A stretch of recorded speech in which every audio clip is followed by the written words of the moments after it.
And in pursuing these stories, you're often like taking a very intimate look in people's lives. How do you balance that? I guess being respectful of people's perhaps intimate situations and still showing a very raw, very real story that needs to be unearthed. Are there any particular considerations you make, or? Yeah, I mean, it's a case of just really explaining to them what it is, what you're doing, and where it's going to go, and making sure that they're completely happy with all of those things, and then letting them choose. I mean, unless you're working with kids, which is a whole different ballgame. If you're working with a fully grown adult and you're kind of explaining to them fully what is happening, I think it's just a case of being quite sensitive. I mean, I do a lot of sensitive stories that people are like recounting quite traumatic things, but I don't do too many things like where I'm massively invading people's private spaces in the moment type of thing that much.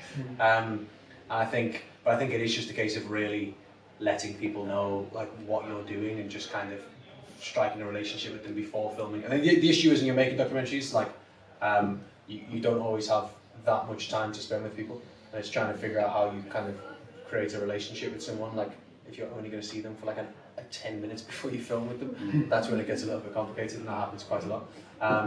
But yeah, it's just a real case of having a relationship with them, speaking to them in advance, and just making sure they feel comfortable. What do you think about that? Yeah, I mean the same. You know, you speak to people in advance. You set things up. You try and make people as comfortable as possible. I find the best moments on camera have often been the ones where we're still figuring out our relationship, me and the person who I'm meeting, so I'm asking questions quite genuinely because I don't really know who they are, and maybe sometimes I'm a bit scared to ask a question, or a bit like tiptoe around the subject a little bit because I've just met the person really, and it's all a little bit awkward.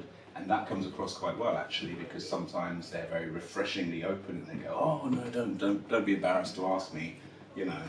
It's funny because that is what I love the most. There's like this psychology of it all, because you kind of like walk into a room a lot of the times and you just meet this person for the first time, and you have to like suss them out in the space of about 30 seconds, and then really figure out who they are, try and like second guess how they're going to react. Because it's quite an intense process though, and you're asking quite personal questions, quite direct, targeted about something that's probably quite a big deal in their life, at least at that period.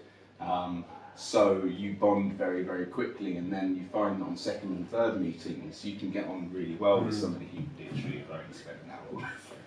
Yeah, and I think as journalists you forget, and like filmmakers, you forget how weird it is, because like for normal people, like I mean, you just stroll into people's lives and ask them the most intimate details, and then just leave. And like you may kind of like strike up a relationship with them. At the same time, like people aren't used to having those conversations, but like we are.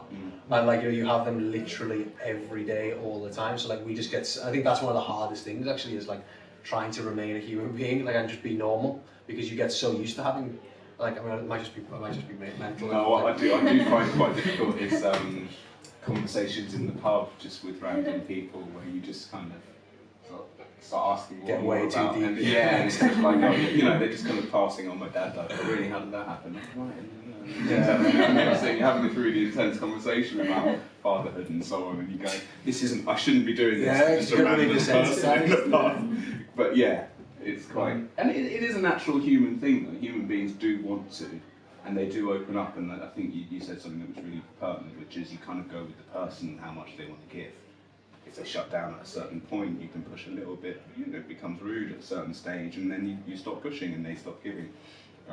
If they keep on opening, then you just go with it. It's a weird enough situation, and I used to feel weird that you then just walk away from their lives. But I actually quite like it now, because it's almost like an opportunity for them to put on record where they're at that moment in time. They'll always remember meeting you and the feelings and experiences that they had, and they may change who they are later on, but you'll be a record, like a moment, in the same way that they are in my life. That doesn't mean that I have to be their best mate forever.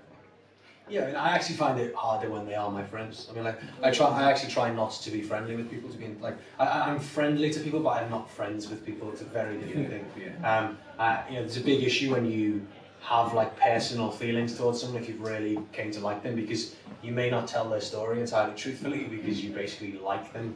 And you'll notice some people, I mean, if you want to kind of mess up a journalist, like treat them really nicely, because then they'll, you know, they find it difficult to like, you know, find it a little bit more difficult to ask you a difficult question because you're being like unbelievably nice to them. And that's the hardest thing, and some people are masters at it, you know, they'll like offer you, I remember I was interviewing a drug dealer once in Lebanon, and he kind of offered me the most delicious food in the world. He was so friendly to me, introduced me to his wife, and I was like, holy shit, this guy's a mastermind. Like I don't even want to ask him questions now.